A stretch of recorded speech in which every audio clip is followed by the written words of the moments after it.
Welcome to Changing Higher Ed, a podcast dedicated to helping higher education leaders improve their institutions.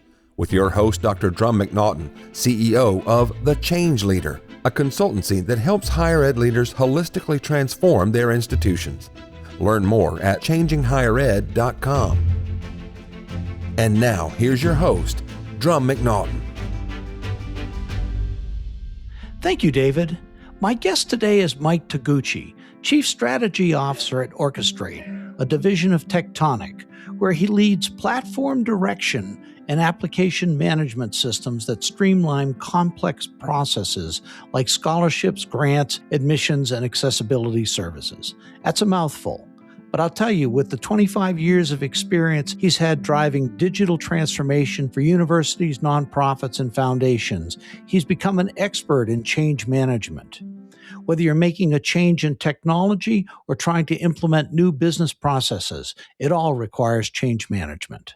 Mike has worked with multiple higher ed institutions, including Stanford and UC Davis, and he joins me today to talk about how you too can build and implement technology projects that deliver meaningful impact across divisions without resistance to change. Mike, welcome to the program. Thanks. Happy to be here. Excited to chat. Me as well. You are the Chief Strategy Officer at Team Tectonic. And that's a mouthful for me to say, so I apologize if I mess it up. But you guys do a lot of work with higher education, digital transformation, et cetera, stuff that's right in the news all the time nowadays, especially with AI. Before we get into that and the topic today, how to implement change in a tech-adverse world, I'm wondering if that was designed definitely for higher ed and people not liking technology. Before we get there, give us some background, please. Sure. Our company started around 25 years ago in the Northern Virginia area. This was obviously in the early digital days when no one even had a website, and we've watched things evolve and different kinds of not only evolutions, but revolutions of data and security and, going from websites to CRMs to AI and everything in between. We started out really with the idea that technology is something that helps people communicate. We wanted to bring think tanks, we wanted to bring their research online. For associations, we wanted them to be able to better serve their members. For nonprofits, how to help reach donors and do mission-driven work. And for universities, how to better serve students. We didn't want technology to be something that was scary or intimidating or even the focus of a project. It was really more a matter of using that technology as a means to achieve these goals and objectives. And that's what we've been able to do over the years. And, we get to work with a lot of unique and diverse partners, and that's been really exciting. Mm-hmm. Well, some of those diverse partners include Stanford, UC Davis in the higher ed arena. Those aren't lightweight institutions. Yeah. It's been exciting seeing the changes. You get to see the way things are implemented, the governance that's different there. And, we're constantly trying to help find ways to tailor solutions for each university. Every campus has a different culture. Every board of regents has different directives and things like that. So you have to be able to take some of the lessons that we've learned from the various places over the years, whether it's in higher ed or not, and help these different departments and groups apply them so that they can be innovative, so that they can find good ways to implement change management. So tell us about Mike. You're one of the founders of the company. Well, I was a very early employee. It was a 1 or 2 person shop, and I came on board very, very early. So I've been around for 23 years. Yeah, I have a background in political science and communication. And so technology felt like a natural fit as an evolution of helping, folks from an advocacy standpoint online, from a fundraising standpoint online, from just utilizing all of those research things that we found out there. And so it's been extremely rewarding the way we've been able to navigate these waters in terms of finding, whether it's a small 2 or 5 person nonprofit that's kind of fighting their battles out there, or whether it's some of the large institutions that you mentioned that are multi-billion-dollar enterprises that have to find ways to scale their operations and everything in between. I love working with folks and trying to find creative problem-solving ways to help them and their staff in ways that create a balance between being agile and innovative and taking risks, and also understanding that you have to have like seamless and smooth operations, and you have to, kind of be steady with that. So, I really enjoy those challenges and having a different one each day. Here's an off the wall question, just kind of came to me. So, pardon me if this doesn't work. You were a liberal arts major, political science. Yeah. How has that helped you in the technology area? Well, I mean, to me, everything comes from a foundation of critical thinking and approach, wanting to be extremely research oriented, finding out how things work, learning. And in particular, if you're in Washington, D.C., you want to know, there's this side and that side. And, even though things have changed a little bit over the years, there's some great value in having the kind of mindset of wanting to explore all the options that are out there, even the ones you don't understand or don't agree with. And then that might help you better hone or craft your solution, your side of an argument, your approach for doing things. And you might uncover things that you didn't otherwise. And it reduces some of the barriers to change. It reduces the risk averseness that people might naturally have. And so, again, political communication, being research oriented, critical thinking, argumentation, those things to me are writing skills. Those are invaluable. They are across any industry. And as it relates to technology, it's helped us bridge technology to leadership and being people-centric and having the kinds of skills that, anybody can say they're implementing HubSpot, Salesforce, some SIS or something along those lines. You can be a tool person, but having the kinds of skills you need in order to have the staying power with it, to create the plan that operationalizes it, that creates integrations across departments. Those are all things that they don't come from, ones and zeros in computer science. They come from people skills, from liberal arts, from soft sciences. A great explanation. Thank you. And you touched on something about technology enabling operations. You're seeing in the marketplace now a transforming of definitions, outcomes, the balancing of messaging and implementation. Talk to that just a little bit. Sure. People are waking up, some more rudely than others, to the idea that it's a now or never time to start scaling things, to use whether it's AI or other tools to create efficiencies, to streamline things, to... Need to interrupt you just a minute. Yeah. What do you mean by scaling? Because a lot of listeners may not understand what that term means. The scalability of a solution is its ability to be replicated, and in order to fit, if you're talking about a university, for example, like a department might say, hey, look, congratulations, we were extremely successful using, again, insert some tool or some technology. But if all the related departments use different processes or different tools, that's not a scaled solution. That's a bunch of little fiefdoms. And there's no way for leadership to be able to say, hey, we have good validated data to understand how our systems are working across our campus. They just have a bunch of different little projects that are operating. Even if they're operating efficiently, they're not scaled. So the scalability of something is the ability to create a process, an operation, a workflow, anything that can be then replicated in a broader scheme across your, again, organization, university, whatever you're dealing with. Yeah.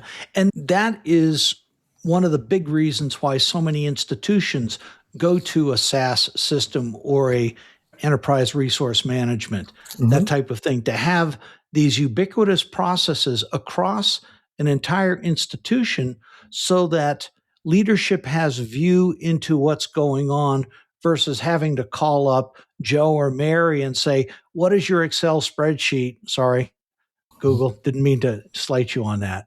What does your Excel spreadsheet or your Google Sheet say for your, how many students you've got and what classes they're taking? That's important.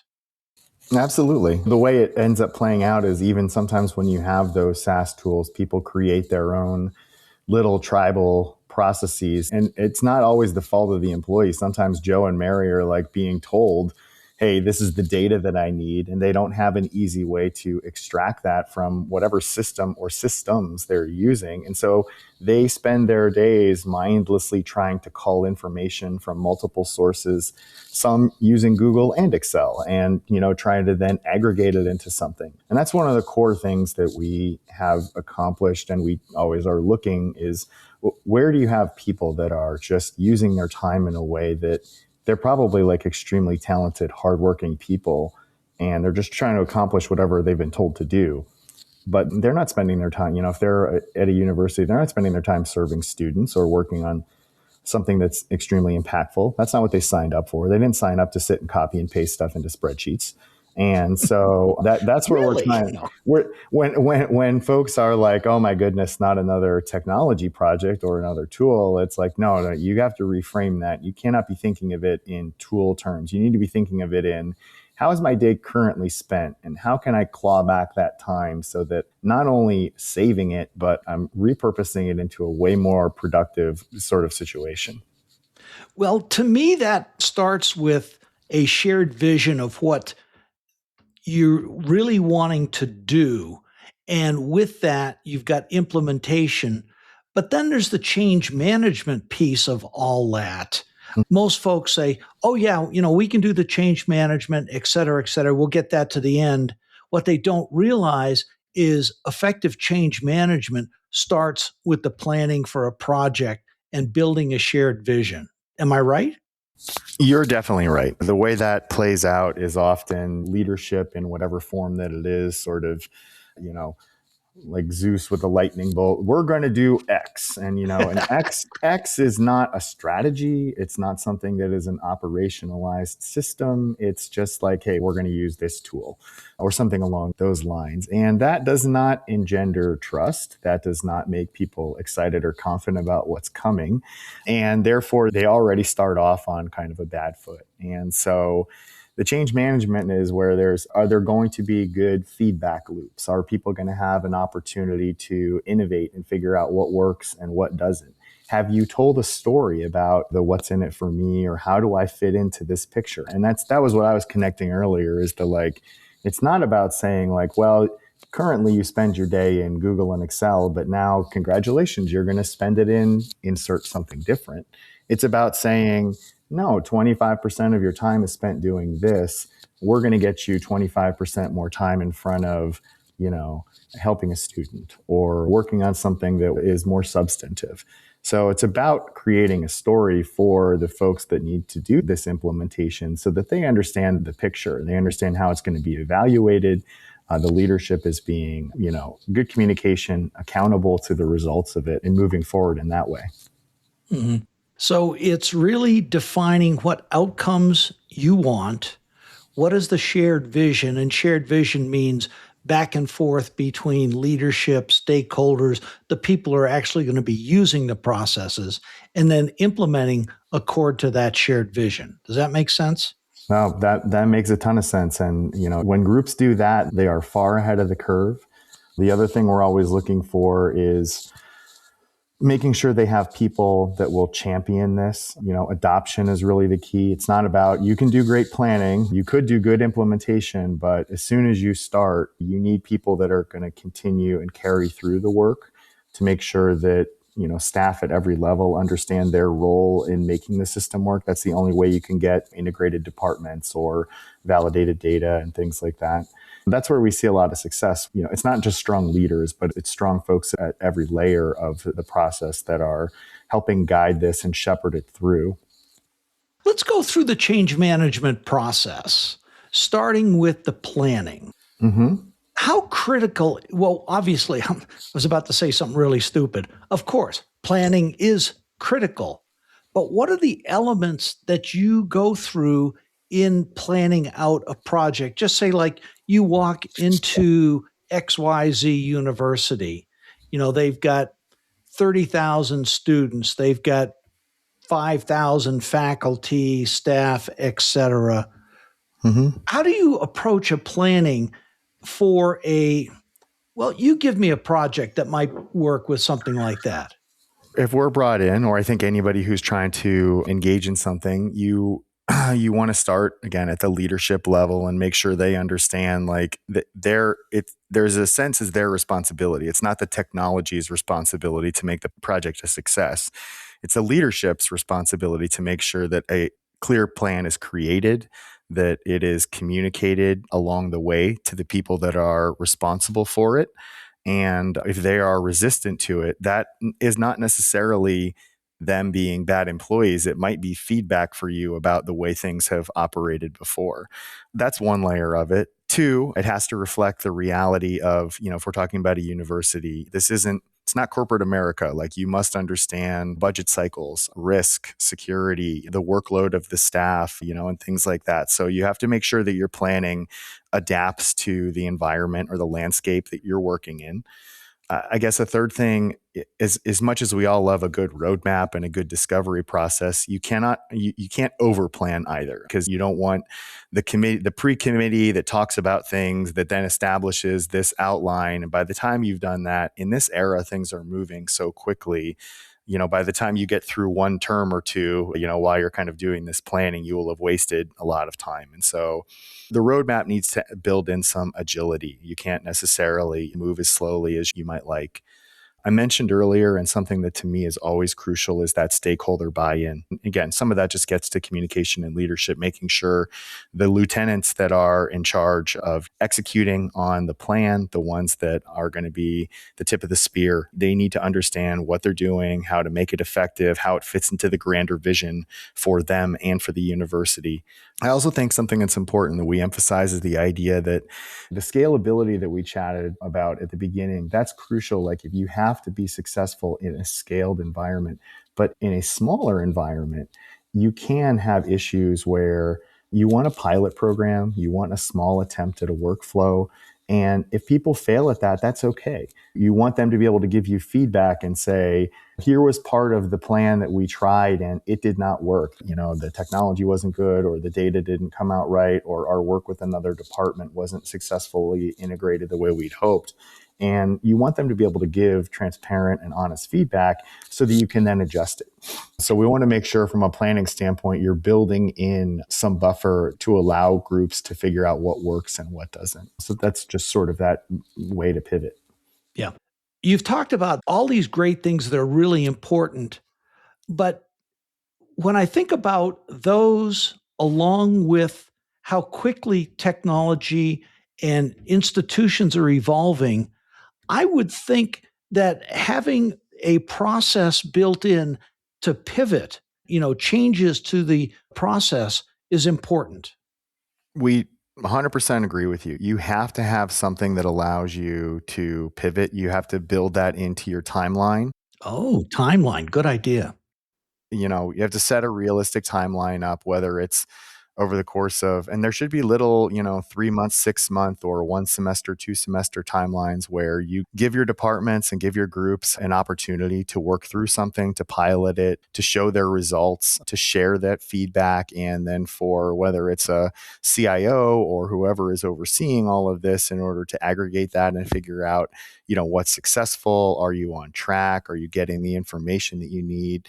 But yeah, that buffer is going to be something that is always a crucial piece. Otherwise, you're never going to build trust. You're essentially telling people, hey, I want you to implement something and it's got to be perfect, from day one, even though nothing is ever perfect from day one. And as you alluded to earlier, the technology is changing so fast. Even if it's perfect on day one, 6 months later, things have changed. So you essentially have to build in your own agile schedule in order to continue to integrate and adapt to new technologies, new changes, and things that are occurring. And that is a challenge because on day one, roll out everything, assuming everything works correctly. It doesn't always. I've seen so many technology projects go off the rails. You don't even want to get me going on that one. But when it rolls out and it rolls out right, that's great. But 6 months later, is it obsolete? Do you have the processes built in? Do you have the timeline built in, the budget to continue to upgrade so that your process doesn't go its separate ways just like it did before? Right. And that's where you run into, it's the tough choice. Sometimes on day one, things are a broken mess and people are just fire drill scrambling to try and make it work. And then you feel like the initiative is a little bit of a failure. Or even when it is successful, people kind of pat themselves on the back and feel like the work is done.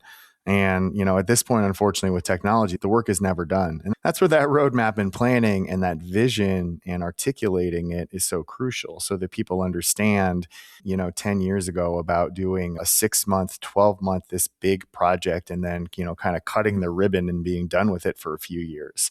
That's not the era or environment we work in now. It needs to be more about small, digestible bits of change that people can take that build up trust, build up understanding, build up expertise so that they feel like they're constantly in forward motion, constantly seeing positive results that tie back to the broader outcomes that you're looking for and not feeling like their technology project is some, we had to cross the Atlantic in a rowboat. And once we get there, we all kind of collapse in exhaustion. That's a great metaphor. You talked about trust. And what comes to mind for me is faculty governance. Faculty governance can be your best partner or your worst enemy when it comes to these kind of things, especially when it has to do with technology.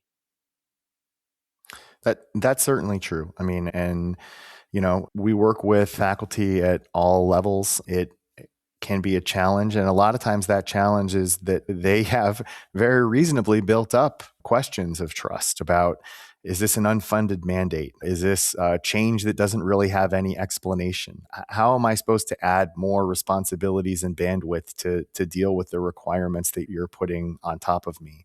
How is this sprawling technology? And there's, as we mentioned before, many departments and places use all sorts of different tools. So they could be, if they're teaching in a couple of different sections or places, they could be using 10, 15 tools themselves. And then those outcomes that we talked about, if there isn't a solid plan, if it hasn't been, communicated, they don't even understand, they don't even get to see the final data. They don't really know what the outcomes are. And so all of this is being done in a way that is not transparent and not helpful. And so therefore, they're probably approaching it reasonably with some intense suspicion.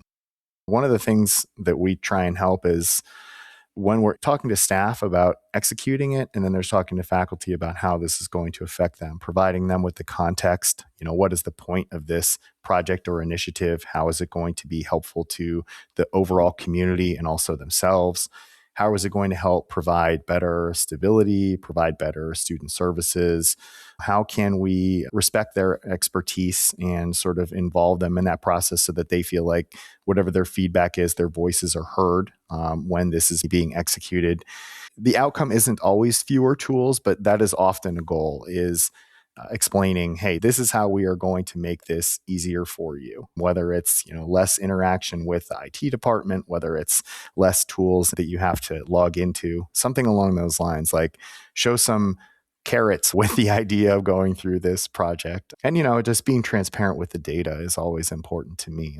I think that's a lot of researchers at heart, people that want to, that if they can see the positive results, that can be very helpful. That helps show them the balance of like, look, this environment is, innovation is critical. And so we have to be maybe more speedy or agile or, less risk averse than we would have been, but we're going to do it in a measured, thoughtful way. We're going to try and be consistent with it and blend that with our innovation. And so hopefully that will show them how some of these workflows or process automations or other things that they're being looped into can actually be helpful to them. And it's so important to tie it back to the WIFM, the what's in it for me. And the other thing that I see, one of the big mistakes that technology implementation projects do, they may do the WIFM, but it adds work rather than takes work away. Any kind of change process, people are going to go, okay, how's this going to make my life better? Great. You can do all these kind of things. But if it doesn't take tasks away or make tasks easier, if it's just adding to the workload, that's where you get into the loss of trust. You'd made a comment to me a few days back. Faculty are not tech adverse, they're trust adverse. That's the unfunded mandates, et cetera. Yeah, I totally agree. I think their resistance is often a response to empirical evidence that they have seen over and over again these kinds of initiatives or projects or new technology visions, things that have had sort of, grandiose desires, but did not deliver on them. And so I think that's where a lot of that is related, that they've seen process failure and that they haven't seen the benefits of the innovation. It just ends up, as you said, being more work. And we want people to be open and transparent. Like there's work in implementing something, and there's always work when something is new in order to try and figure out what does and doesn't work. And so we don't ever want people to think, well, there's a magic utopian wand that will make everything good on day one. That's why, again, we're trying to emphasize smaller digestible bits where, we want your feedback. We want you to be a stakeholder. We want to understand how this is affecting you. So if something that has been implemented isn't successful or is taking more time, is that part of just transition from one way to a new way? Or is it something that is actually inefficient and needs to be updated or changed? And so I think involving and including that kind of feedback loop for faculty is just crucial.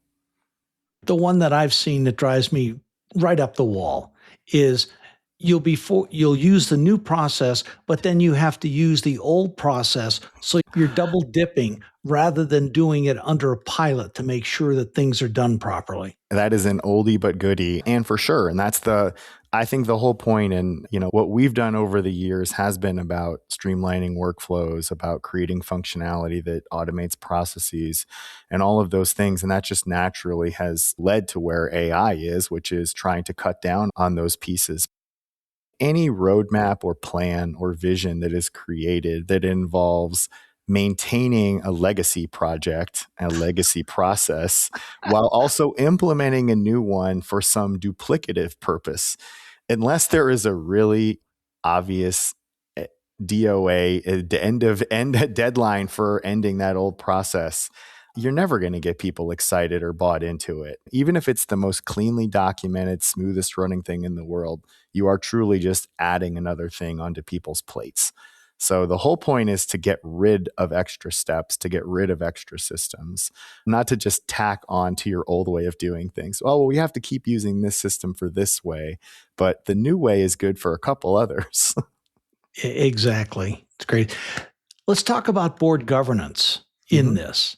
You've seen some challenges when it comes to board governance and implementing technology projects. For sure. There's a lot of ideas that aren't a strategy.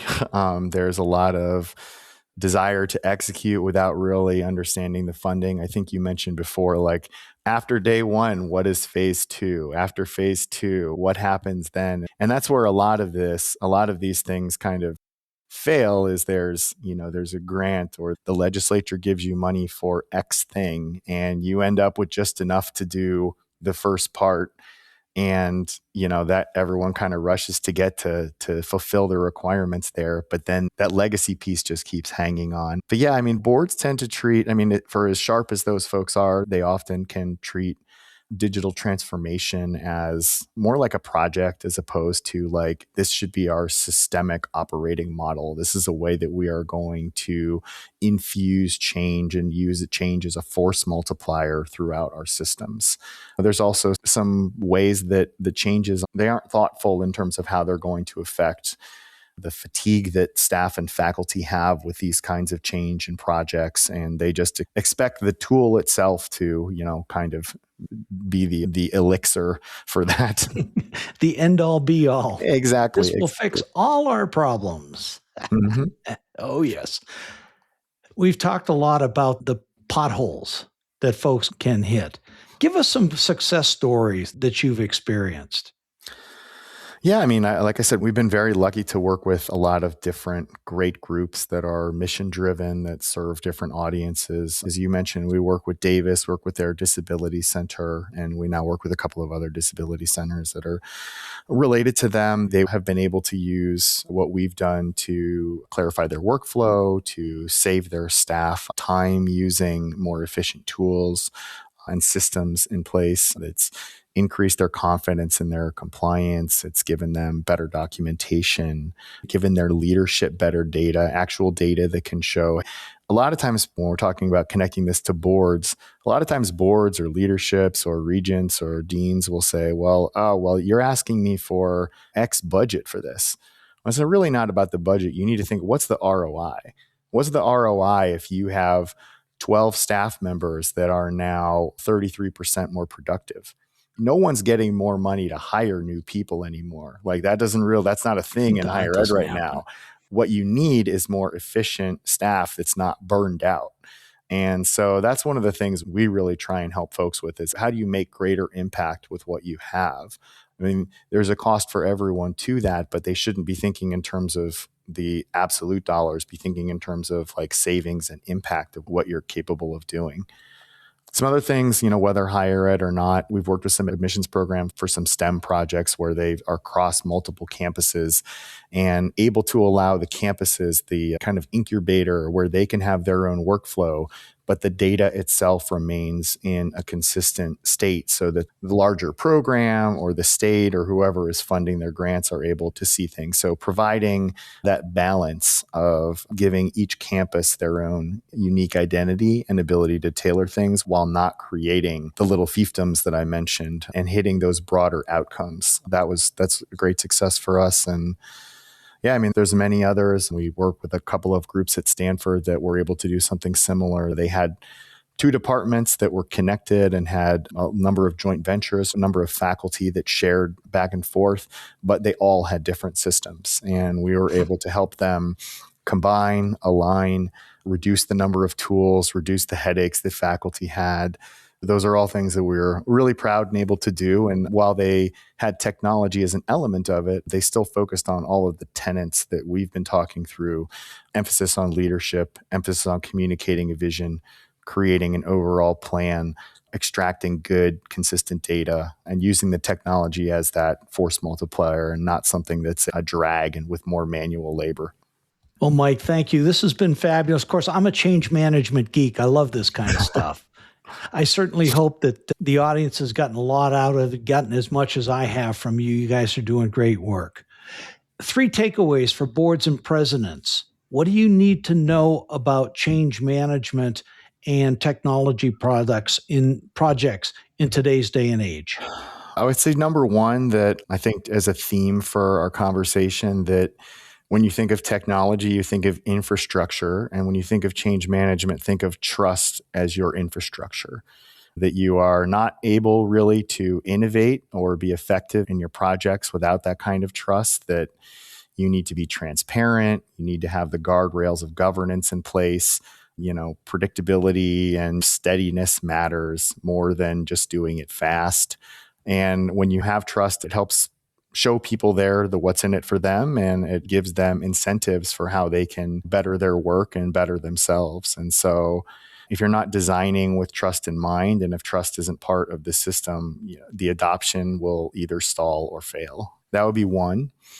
A second one, I think, starting small, digestible, but make sure that is part of a broader systemic vision or idea. So start small, but think systematically. When you do smaller little innovations or trials and pilots, those are things that help you understand what can work, and then you can figure out how to scale that success. For those that are old enough to remember Ed Harris saying failure is not an option, is like, at scale, failure is not an option. But in micro size, failure should be an option. Allow people the opportunity to experiment and fail in small so that then you know what can work at scale. So we ask people, we try and get people to start in small pilots. It helps with buy-in. It helps with adoption. It makes it feel not so overwhelming. It helps figure out how you can get rid of those legacy systems you mentioned. And it helps avoid some of the one-off things that we always see getting implemented. And then those are the things that just kind of pile up, and suddenly there's so many different systems that you get, just very fragmented. So I think that would be number 2 for us. And then kind of going back to the beginning, just the idea of if you're doing digital transformation or digital strategy or any sort of broad-based thing, make sure you're planning in the institutional reality that you have to deal with. Make sure that your plan is pragmatic. Higher education is its own beast. Sometimes it moves slow, but make that slowness a thoughtful approach. Make it a careful approach. Just make sure that you're not moving too slowly. Make sure you've got governance in place, compliance, security, all of those things, the mission of the university. Those things are crucial. They apply differently in that environment than they do in a corporate environment. So make sure your transformation strategy and your road mapping bakes those things into every element of it. Because if you want to have sustainable change, it's got to be done within the culture and within the framework of where you're implementing it. So, that creating that lasting transformation, that's going to happen when it feels like it's a responsible thing, not a reckless kind of crazy change. Great. Thank you. 3 great takeaways. What's next for you? Yeah, our company recently rebranded to Tectonic, where you can find us at teamtectonic.com. We're very excited about that. We've been working really hard on that. We've got a lot of AI projects in the hopper. We've got a lot of groups that are anxious to try and find ways to automate and make themselves more efficient. Our online application system, Orchestrate, has been a big hit in universities, and so we've got a lot of projects there. And so we have a lot of irons in the fire and a lot of people that are needing our help, but we're always excited to chat with folks to see if there's, whether it's us or anyone else, we want people to find ways to do impactful work. That's really the way we approach things. And so helping point people in the right direction, whether it's with us or not, that's our goal. And so if anyone wants to track me down, I'm happy to help chat through that. Thank you, Mike. Thanks for being on the show. Really enjoyed our conversation. Look forward to the next time our paths cross. Thank you so much. Thanks for listening today, and a special thank you to my guest, Mike Toguchi. Mike, thanks a lot. I really enjoyed having you on the program, and as I said on the show, I'm a change management geek at heart. So this was a great conversation for me. Thank you. For my listeners, thanks again for tuning in. See you next week. Changing Higher Ed is a production of The Change Leader, a consultancy committed to transforming higher ed institutions. Find more information about this topic, along with show notes on this episode at changinghighered.com. If you've enjoyed this podcast, please subscribe to the show, and we would also value your honest rating and review. Email any questions, comments, or recommendations for topics or guests to podcast@changinghighered.com. Changing Higher Ed is produced and hosted by Dr. Drumm McNaughton, post-production by David L. White.